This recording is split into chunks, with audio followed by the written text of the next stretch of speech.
My parents forced me into a mercenary compound at age 12 instead of letting me go to school, so I exposed them and got full custody of my sister. Now, years later, they're trying to abduct her again, this time from her new school across state lines.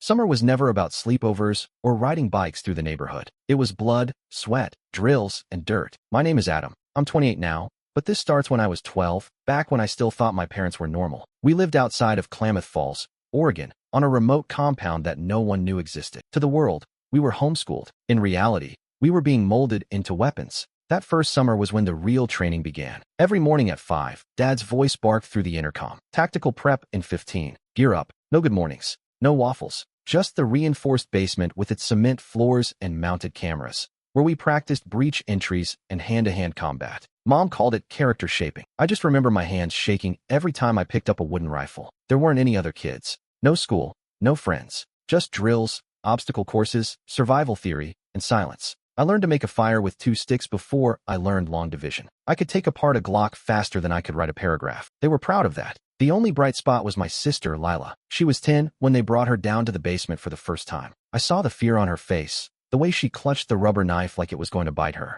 She didn't say anything at first, just looked at me like she was waiting for me to fix it. So I did what I could. I told her we were helping superheroes, that this was training for when the world needed us. That was a lie, of course, but it helped her sleep that night. And for the next few weeks, every time she started to cry, I whispered stories about secret agents and villains and how she was one of the good guys. I was feeding her nonsense, but it worked. Sometimes she smiled, and that was enough to keep me going. Our parents, though, they watched everything from the monitors. Good instinct, Adam, Mom would say, scribbling in her little black notebook. You're leading her well. Dad grunted his approval when I disarmed a grown man during a drill. Natural discipline, he muttered, as if I'd been born craving this. But their praise was always cold, always tied to performance. There were no hugs, no proud pats on the back, only scorecards and review sessions. If I failed, I was met with silence. If I succeeded, I got a nod. Over time, that silence started to hurt less, because the praise didn't mean anything either. It was like currency they controlled. Give a little when we obeyed, take it away when we questioned. I saw it for what it was,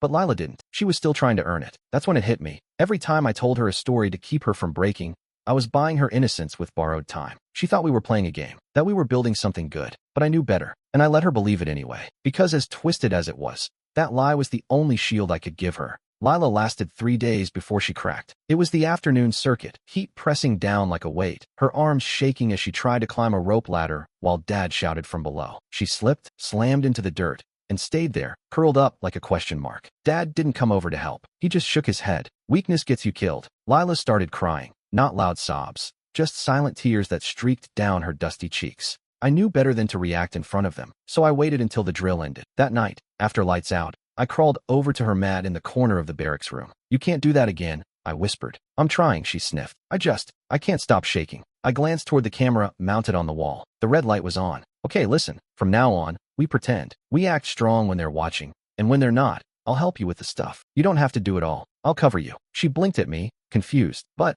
that's cheating. No, that's surviving. From then on, I doubled up. If she fell behind on push-ups, I made mine look like both of ours. During stealth drills, I purposely made noise so she wouldn't get punished. If they asked who left a footprint outside the perimeter, I said it was me. Eventually, they stopped noticing her mistakes, because I carried them. A week later, Mom called it sibling synergy in her notes. Dad said, they're finally syncing. What they didn't realize was that I was playing a different game now. It wasn't about impressing them anymore. It was about protecting her. They pulled us from school officially that fall, said it was time for full-time legacy training. Mom framed it like a blessing. Education through service. Discipline is the truest form of learning. They gave us curriculum packets filled with military history and political theories I didn't care about. But no math, no literature, no art, just tactics and rules. By 14, I was running 6 miles a day in full gear. Dad started bringing in outside men, contractors, veterans, ex-mercs. He pit me against them in endurance trials. Most of the time, I won. They started calling me asset ready. Lila, on the other hand, was still barely keeping up, but thanks to me, they thought she was progressing. At night, she still whispered, are we really going to help people someday? And I'd say yes, even though I didn't believe it anymore. What I knew, what I was starting to feel deep in my gut, was that we weren't being prepared for anything noble. We were being conditioned, sculpted, and they didn't love us. Not unless we performed, not unless we obeyed. So I did what I had to do. I became her shield, her decoy, her mirror. Because if I couldn't save us both, I was damn sure going to save her. By 18, I could shoot blindfolded, gut a deer, and assemble a field transmitter from spare parts. But more importantly, I could lie to my parents and make it look like devotion. I had learned the rules of their game: perform well, show discipline, never question orders. So I started giving them what they wanted. I trained harder. I volunteered for night watch. I started using their words: legacy, duty, purity of mission. They ate it up. That summer, Dad said I was ready to sit in on his strategic circle. It was a weekly meeting with ex-military types and fringe contractors, all with one thing in common. They thought the government was crumbling, and they were the ones chosen to build something better. They weren't soldiers. They were zealots with assault rifles, and I was supposed to become one of them. At one meeting, a recruiter from an adjacent private military contractor, Gray Rise Logistics, pulled me aside. "We've had our eye on you," he said, flipping a business card between his fingers. "There's a place for you. A real career. Full clearance. No more childhood games." I acted surprised, humbled. "Thank you, sir. I'd be honored." That night, while Mom and Dad celebrated my graduation into elite stewardship, I was already planning my exit. Gray Rise gave me a burner phone and access to a secure message board. I used it to hire a lawyer anonymously, a specialist in off-grid surveillance and legal documentation. I also did something I never thought I'd do. I bought a small financial stake in my parents' own operation under a shell name, enough to gain access to internal files. For 2 months, I played the part of the perfect protege while copying hard drives, downloading footage from hidden cams, and cataloging every unethical training module they ran, especially the ones involving kids. Yes, kids. They had started bringing in more young recruits. Not ours. Not legacy. Outsiders. Vulnerable teens plucked from troubled homes and fed the same lies we had swallowed. I filmed everything. Lila and I leading a drill where 12-year-olds performed live-fire exercises.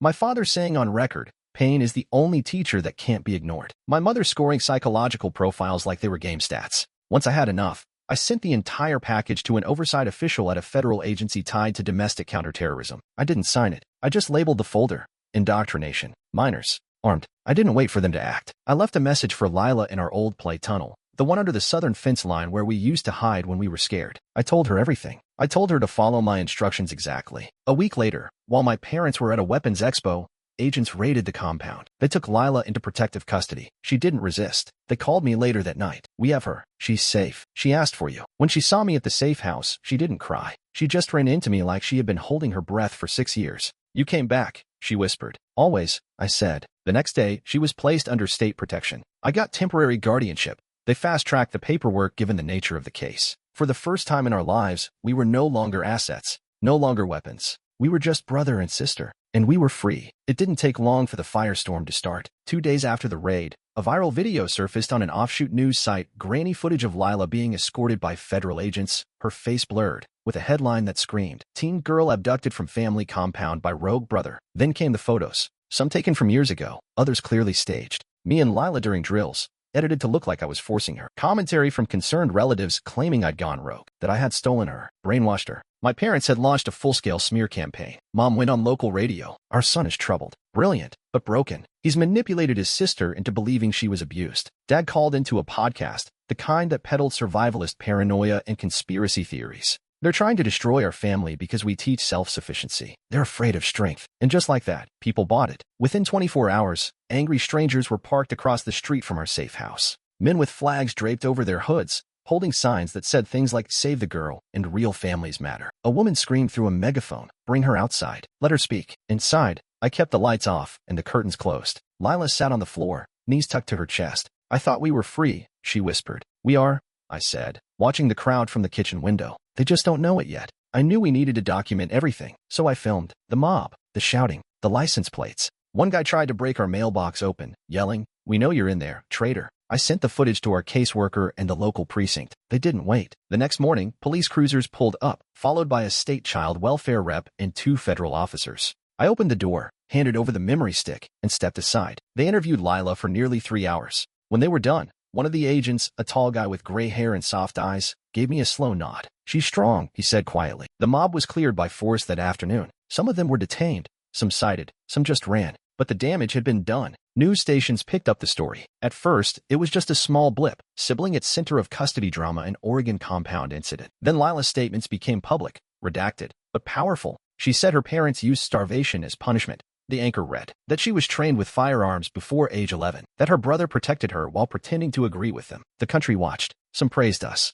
Others doubted. But the one thing no one could deny anymore was that this wasn't just some off-grid family. It was an operation, a cult of control. And now, people wanted answers. Formal investigations were launched into my parents' private security training center. Subpoenas were issued, bank records frozen. I should have felt relieved. I should have felt safe. But as I watched Lila sketching in a notepad, biting her lip, and trying to forget the noise outside, I realized this wasn't over. It was only beginning. Getting custody wasn't easy, but with everything Lila had testified, the judge didn't hesitate. My parents didn't show up for the hearing. They sent a lawyer instead, the kind who wore pocket squares and smiled like he was doing charity work. She belongs with her brother, the judge ruled. Immediate and full guardianship granted. Lila squeezed my hand. That should have been the end of it. It wasn't. Within a week, I started receiving legal letters, cease and desists, defamation threats, demands for restitution. They even tried filing a motion claiming I had fraudulently alienated their daughter. My lawyer called it what it was, legal harassment. They're throwing every dart they can find, she said, trying to drain you. And it worked. Not legally, but financially. The job offers I had lined up through Gray Rise quietly disappeared. One recruiter finally leveled with me. We were contacted anonymously. Told you destabilized a federally connected operation. We can't take that risk. The message was clear. My parents still had reach. Suddenly, rent was a struggle. Groceries became a spreadsheet. I pulled Lila from her therapist because the sessions were too expensive. We tried to live normally, even briefly rented a little place in Medford. But people whispered, look twice. One neighbor left a note on our door that read, not safe here. Too many eyes. They weren't wrong. Twice I caught someone following us in a white van. Once, it tailed us all the way to Lila's part-time job at a bookstore. I reported it both times, but without plates or confrontation, there was nothing the police could do. The worst part? Lila started sleeping with a flashlight. She'd check the locks 3 times before bed. Startled when the phone rang. Maybe they're right, she said one night. Maybe we should have just stayed quiet. No, I told her, pulling her into a hug. We did the right thing. They're just mad they lost control. And then came the break. A man named Caleb, someone I barely remembered from the compound, emailed me. His message was short. I've got recordings. You'll want to hear them. I didn't respond right away. Honestly, I thought it was bait. But the next day, a flash drive arrived in the mail. No return address. It was real. I sat alone and listened to my parents' voices on tape. Adam thinks he won.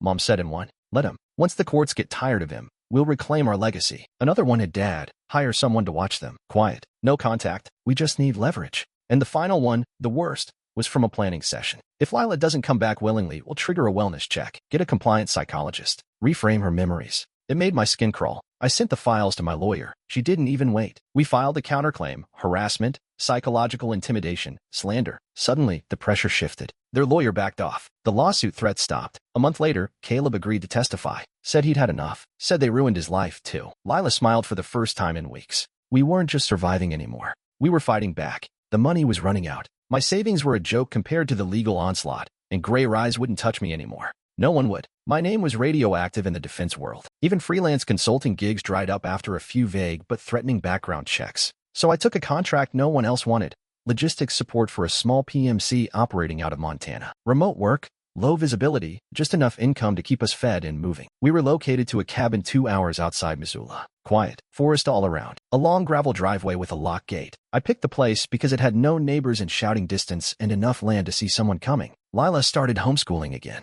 I rigged our internet through a VPN tunnel, gave her a fake school name to write on assignments, and taught her how to clear browser history like it was second nature. It wasn't the life she deserved, but at least it wasn't fear every hour of every day. For a while, things were calm. Then, they found us. It started with a strange letter in our mailbox, no postage, no address. Just a folded piece of paper inside that said, "You can't hide forever. She belongs to us." I kept it from Lila, burned it in the fire pit, but I couldn't keep what happened next a secret. A woman came to our door on a rainy Thursday afternoon. She wore a government badge and introduced herself as Ms. Carson, a state-appointed family counselor. She said she was there to check on Lila's well-being after recent developments. "I'm here to evaluate if she's ready to be reunited with her biological guardians," she said, her tone cool and official. Lila's eyes widened. She grabbed my hand. "I never filed for reunification," I said. "Who assigned you?" "I'm operating under Article 12 of..." I cut her off. "Show me your court order." She blinked. "It's seal duty." "No, that's not how any of this works." I stepped outside, shutting the door behind me. "You're going to tell me exactly who you're working for." That's when she tried to push past me. I shoved her back. She pulled out a phone and started shouting into it. "Target non-compliant. Moving to phase 2. That's when I knew she wasn't real. I dragged her off the porch, locked the door behind me, and pinned her to the ground. She thrashed and screamed until the sirens came. The county sheriff arrived 10 minutes later. I showed him the security footage, the forged badge, and the letter. They cuffed her on the spot. Turns out, her name wasn't Carson. It was Dina Parr. She was on a private payroll linked to a shell company in Arizona, one of Dad's known assets. The charge? Impersonating a state official. Possible felony. Lila watched from the window the whole time. When it was over, she didn't cry. She just said, Next time, she could have gotten in. That night, we packed everything we could in 2 bags. We drove through the night, switched vehicles halfway across Idaho, and used a friend of a friend's contact to get new paperwork, new names, new everything. We became Nick and Marie Taylor, brother and sister from Spokane, Washington, newly relocated to Bozeman. I didn't know if this time it would stick, but as I watched Marie, curl up in a warm blanket with a sketchbook and start drawing again, I knew we had done the right thing. Even if we had to disappear completely, we were finally out of their reach. Or so we thought. We'd been Nick and Marie Taylor for almost 9 months when I filed the federal complaint. It was a calculated risk. But after the impersonation attempt, I realized staying silent was no longer protection. It was permission. They weren't stopping. They weren't even slowing down. So I contacted a federal stalking task force, submitted every piece of evidence we had, the footage, the fake badge, the recordings from Caleb, even the old compound training logs. It triggered something bigger than I'd hoped for. Within a month, we were in contact with agents from the FBI's Domestic Extremism Division. They had already opened a low-level file on my parents' organization, but the material I gave them, that turned it into a case. They called it Operation Red Soil. Warrants were served, property seized. My parents' accounts, the ones hidden under fake LLCs, frozen. The IRS got involved. ATF flagged several illegal arms transfers from the compound's inventory list. What I didn't expect was how fast their empire fell apart. Turns out, when you've built your identity around being untouchable, real accountability hits like a bomb. Their allies vanished. Their network either flipped or ran. The contractor's dad, once trained, testified in exchange for immunity. Mom and dad were arrested in 2 separate states, both trying to board private flights. They were charged with conspiracy to endanger a minor, interstate stalking, illegal firearms trafficking, and obstruction of justice. It was everywhere. National news, documentaries, podcast exposés. Reporters begged me for interviews. I refused them all, but the public tide started to shift. The same people who once accused me of brainwashing Lila were now apologizing. Strangers sent letters of support. One woman even sent a hand-knitted quilt with a note, "For your sister. May warmth find her before fear does." But even with them in custody, they weren't done. From behind bars, my parents filed a legal motion, a request to regain contact under the claim that their previous parental rights had been relinquished under duress and misinformation. They cited cultural misunderstanding as part of their defense. Their lawyer, new this time, sleeker, clearly expensive, made the rounds on right-wing media claiming we had misinterpreted a legacy-based lifestyle as abuse. The court scheduled another hearing. It was Lila's choice whether to testify. I gave her every chance to back out, but she didn't. "I'm tired of running," she said.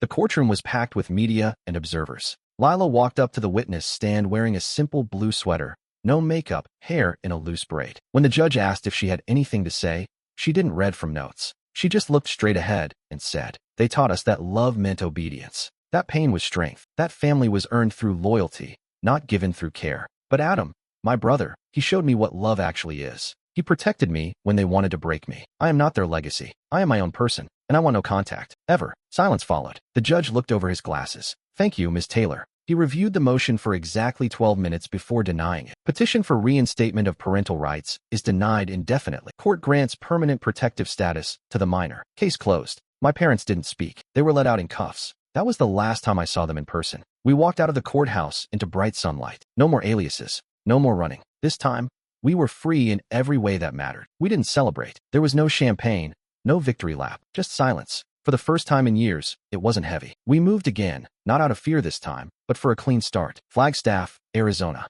A town with red clay streets and enough distance from our past that we could finally breathe. I went back to school. Nothing tactical, just logistics, civilian work, freight systems, supply chain theory, vendor contracts. It felt boring at first, but then I realized that's what I needed. Boring was freedom. Boring was control. I got a job at a distribution hub not far from town. Regular hours, steady pay, no armed guards or combat assessments. The first time I sat through a staff meeting where the biggest crisis was a missed pallet of coffee filters, I nearly laughed out loud. I was safe. We were safe. Lila, she was the real miracle. She didn't just survive. She transformed. She enrolled in a local art therapy program, started painting again, got her first part-time job at a community center helping kids who'd been through things most adults couldn't imagine. Trauma, foster care, abuse. She understood them in ways no textbook could teach. The director told me one afternoon, "She's a force. Quiet, but steady." They listened to her. I just nodded, trying not to cry. Public opinion had finally caught up with reality. A docuseries covered our story,